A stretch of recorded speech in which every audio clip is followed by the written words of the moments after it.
Hi everyone, let's learn if clause. Before learning if clause, we should know what is if and clause. If means it's a condition, supposition and stipulation. Clause means it's a group of words which has subject and verb. Now this clause may be further divided into two. One is dependent clause, another one is independent clause. Now this dependent clause also can be called as subordinate clause because it has a subject and verb, but it cannot stand by itself. The reason is that it's an incomplete sentence. For example, if you ask, is it a complete sentence? No, it's not a complete sentence because it gives a suspense like if you ask. Now the sentence is incomplete, it needs one more sentence. That's why it is called dependent clause. When we talk about this independent clause, it can also be called as main clause because it has subject and verb. It can stand by itself because it gives a complete meaning and it becomes a complete sentence. For example, you will receive. Now take this if clause sentence and this main clause sentence. Now take this dependent clause sentence and independent clause sentence. If you ask, you will receive. If clause is the combination of two sentences. One is dependent clause, another one is independent clause. In other words, one is complete sentence, another one is incomplete sentence. So, if clause is nothing else, it's a combination of two sentences which has got complete sentence and incomplete sentence. Now, let us enter into this if clause. Now, if clause is classified into three. First one is probable condition, improbable condition and impossible condition. Now this if clause is considered as a conditional clause. Why it is conditional? Because there is a condition and there is a result. There is a cause and effect. For example, if you study, you will score good marks. If you study, it's a condition. And what's the result? You will get good mark. So that's why this if clause is considered as a conditional clause. Now let us enter into this if clause. Now let us discuss about the first condition, probable condition, which means this may happen or may not happen. It's like an optional. A situation will happen at present or in the future. The format of the first if clause would be if plus present tense in the subordinate clause, will, shall, can, may, must in the main clause. Now for example, if you rest well, you will feel better. If you rest is a subordinate clause. You will feel better is a main clause. Now what is the recognition that we must pay attention to? Here in the subordinate clause, the verb is in present tense, and in the main clause it's a will, that's a simple future, and the verb. So that's a combination. If you rest well, you will feel better. Now another example. If you set your mind on goals, you will eventually achieve it. If you set your mind on goals, it's a subordinate clause. You will eventually achieve it is a main clause. If you just focus on in this sentence, if you set is a present tense. You will eventually achieve it. You will is a simple future and the main verb. So, subordinate clause and main clause, it's a combination of a simple present tense and a simple future tense. Now another example. If you work hard, you will score state rank. If you work hard, work is a present tense. You will score state rank is a main clause. The first type probable condition says if plus present tense in the subordinate clause, will, shall, can, may, must in the main clause. Now let's learn the second type, improbable condition, which means it may not happen. A situation will never happen at present or in the future. The format of this second type would be if plus past tense in the subordinate clause, would, should, could, might in the main clause. Now let's make an example to understand. If I were a president, I would abolish the poverty.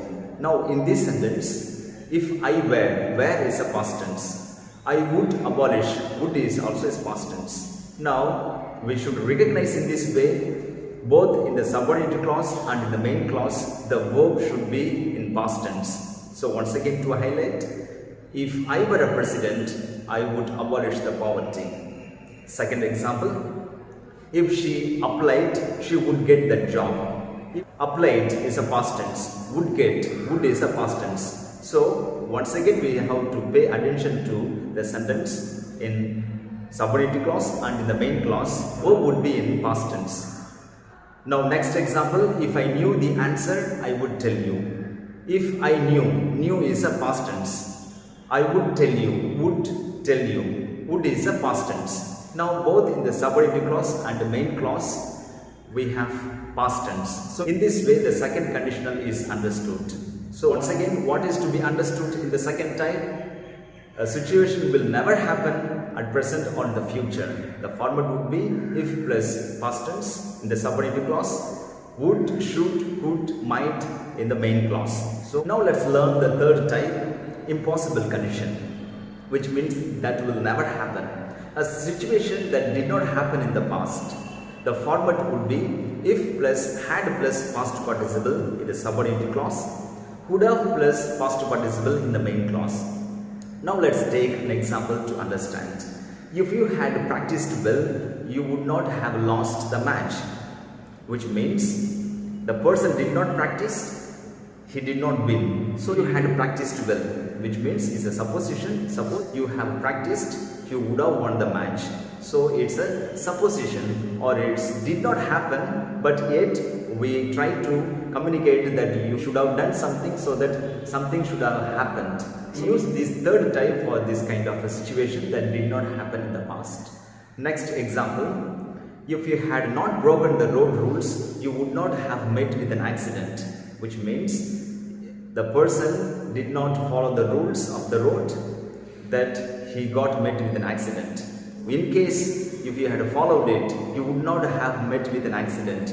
This is the situation. Alright?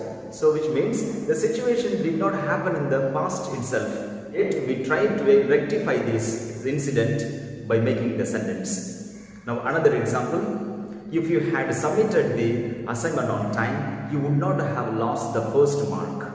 That means here he did not submit the assignment on time, so he did not get the first mark. To explain this kind of a situation, we use this third type. If you had submitted the assignment on time, you would not have lost the first mark. So in this way we understand the third type is impossible condition which did not happen in the past. Apart from these three conditional clause, we have one more conditional clause that is called zero conditional clause. This zero conditional clause sentence uses simple present tense to describe about what is always true. It is classified as conditional because it creates a hypothetical situation to describe about what would happen or what would be true each time something happens. The format of this if clause would be if plus present tense in the subordinate clause and present tense in the main clause. So here both the subordinate clause and the main clause will have present tense as a verb. So this is the uniqueness of this zero conditional type. For example, if you throw the ball in the air, it comes back down. So if you throw is a present tense in the subordinate clause. Comes down, it's again present tense in the main clause. So this is the recognition that we must pay attention to. Second one, if you don't want to come, send me a message. If you don't want is a present tense. Send a message. Sent is a present tense. Both in the subordinate clause and in the main clause we have present tense. This is the way we can recognize this zero conditional.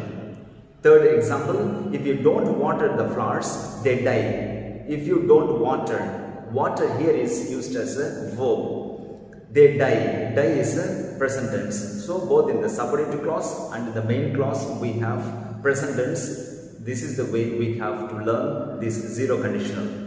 Dear friends, when we come across present negative and past negative in the if clause, how to respond it? For example, I do not go there, I will not see him. Here, I do not is a present negative. I will not also is a present negative. How to respond when we are asked to combine two sentences with the if clause or if clause sentences? If I went there, I would see him. In this way, we have responded. Now, past negative in the sentence. For example, John did not have money. He did not help the poor. How to respond this? We have to respond with the third conditional clause. If John had had money, he would have helped the poor. So once again, when we come across present negative in a sentence, we have to respond with the second if clause condition. When we come across past negative in the if clause, we have to respond with the third if clause condition. What we have learned in this if clause, we learned probable condition, improbable condition and impossible condition. Now, what is to be remembered here? Only the format. First one is if plus present tense in the subordinate clause, will, shall, can, may, must in the main clause. Second type, if plus past tense in the subordinate clause, would, should, could, might in the main clause. Third type, if plus had plus past participle in the subordinate clause, would have plus past participle in the main clause. In this way, we can recognize what is the first, second and the third conditional clause when we learn this if clause. Thank you for watching this video. Kindly subscribe to get more updates.